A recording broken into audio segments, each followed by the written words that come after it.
In the windswept steppes between the Black and Caspian Seas, a mysterious and powerful empire once flourished, a state unlike any other in medieval history.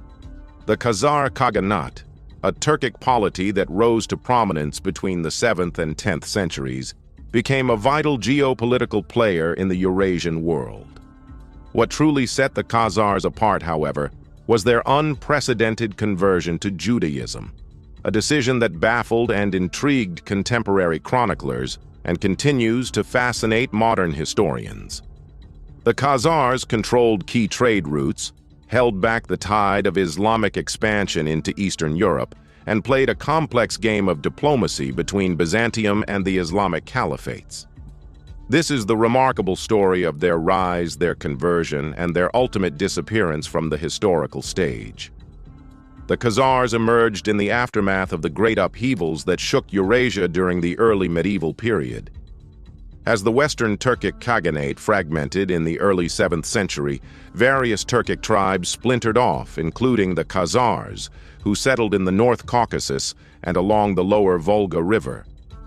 With their roots in the broader Turkic nomadic traditions of Central Asia, the Khazars were skilled horsemen, formidable warriors, and adept state builders. Their rise coincided with the waning influence of the Sassanid Persian Empire and the initial expansion of Islam. By the mid-7th century, the Khazars had formed a structured state under a dual monarchy system, featuring both a ceremonial Khagan and an active military ruler known as the Bek, or Khaganbek. This system allowed for a delicate balance between symbolic continuity and practical governance. The Khaganate rapidly expanded its territory, incorporating a mosaic of peoples, including Slavs, Alans, Bulgars, and various nomadic and sedentary groups.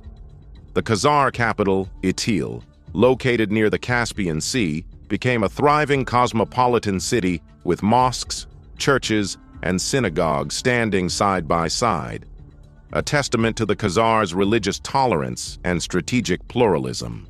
The Khazars occupied one of the most geopolitically critical regions of their era. Situated between the Byzantine Empire to the west and the expanding Islamic caliphates to the south, they controlled major trade arteries linking China, the Islamic world, and Europe. The Volga-Don trade route, in particular, was a major source of revenue. The Khazars taxed caravans passing through their lands, reaped profits from the lucrative slave trade, and served as middlemen in the Silk Road economy. In addition to commerce, the Khazars became indispensable military allies and buffers. The Byzantine Empire, seeking to defend itself from Islamic incursions, often allied with the Khazars.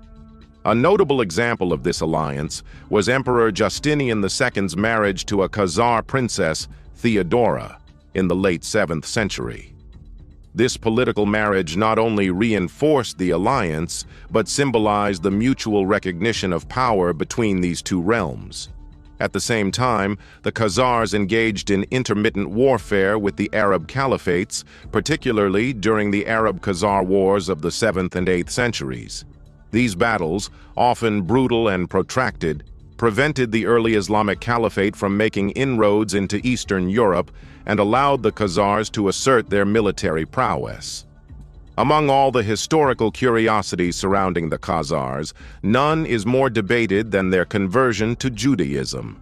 According to multiple medieval sources, including the writings of Arab chroniclers, Byzantine historians, and Jewish travelers like Hasdai ibn Shaprut, the Khazar ruling elite formally adopted Judaism in the 8th or 9th century. The most popular legend recounts that the Khagan invited representatives of the three major monotheistic religions, Christianity, Islam, and Judaism, to debate before the royal court. After hearing their arguments, the Khagan chose Judaism, possibly as a means to assert independence from both the Christian Byzantines and the Muslim Abbasids.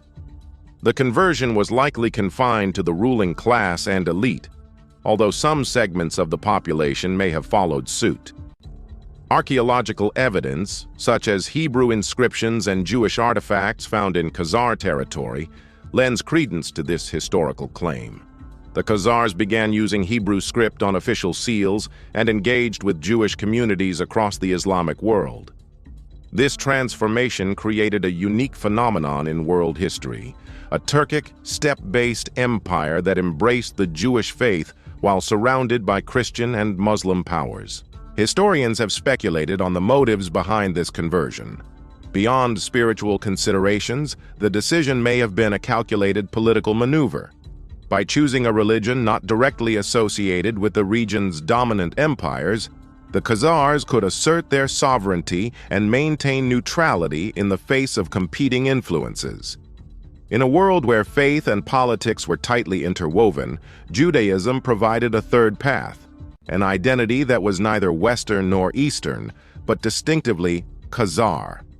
During its golden age, the Khazar Khaganate was not only a military power but also a cultural melting pot.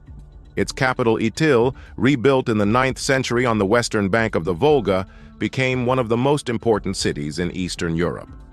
It boasted marketplaces buzzing with traders from distant lands, diverse religious quarters, and a bureaucratic apparatus that managed the state's diverse populations with surprising efficiency. The Khazars practiced a form of religious tolerance, rare for the era. Christians, Muslims, Jews, and pagans lived side by side, and religious leaders were often welcomed at court. This openness contributed to the stability and prosperity of the realm. Trade flourished, linking Khazaria to the Islamic world via the Volga and to the Vikings and Northern Europe through the Dnieper trade route. Moreover, the Khazars left an imprint on the genetic and cultural fabric of the region. Some theories suggest that remnants of Khazar communities integrated into Jewish diasporas in Eastern Europe, contributing to the Ashkenazi gene pool, a controversial and hotly debated topic among scholars. Whether or not the Khazar legacy survives in modern populations, their presence in the region was unmistakable and enduring for several centuries. By the late 9th and early 10th centuries, the foundations of Khazar power began to erode. The rise of powerful new actors in the region, particularly the Rus, a Norse Slavic people who established the early Russian state, posed a formidable challenge to Khazar dominance. As the Russes began consolidating power along the Dnieper and Volga rivers, conflicts with the Khazars intensified. The decisive blow came in the mid-10th century, when the Russes' leader Sviatoslav I of Kiev launched a brutal military campaign against the Khazar Khaganate. Around 965 CE, Sviatoslav captured Sarkel, a key Khazar fortress, and razed the capital city of Itil. This invasion effectively ended Khazar political autonomy, scattering their elite and fragmenting the empire into localized, weaker polities. While some Khazar remnants may have survived in the Caucasus or migrated westward, their political power was extinguished. Their disappearance from the historical record is abrupt and haunting, akin to the fall of a great civilization that suddenly vanishes into obscurity. The reasons for their decline were manifold: the rise of new powers, internal instability, and perhaps the limitations of ruling a diverse and expansive empire in a time of rapidly shifting alliances. The story of the Khazars did not end with the fall of their empire.